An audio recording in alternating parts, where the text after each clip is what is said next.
一項關於本澳空氣質素嘅報告顯示，大約60%嘅受訪市民話唔滿意現時嘅空氣質素，咁期望政府盡快推出改善空氣質素嘅政策。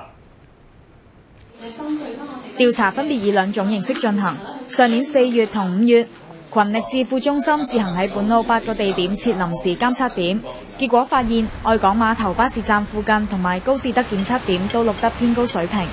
顯示呢一區嘅空氣質素欠佳，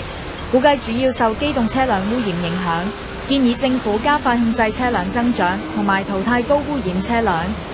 因為而家我哋環保局方面有一個資助我哋買環保車嘅政策，咁其實係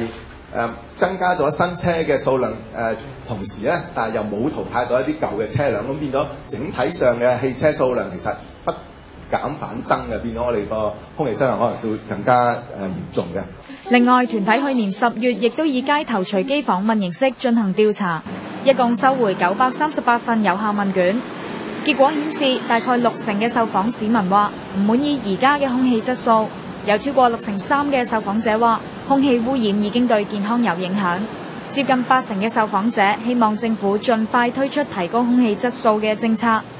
梁鴻勢表示，受區域空氣影響，今年頭30日本澳空氣質素有16日屬於不良。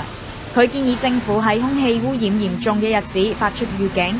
佢又指出，政府監測空氣質素標準只屬世衛所定嘅最低指標，應該因應實際情況修訂指標。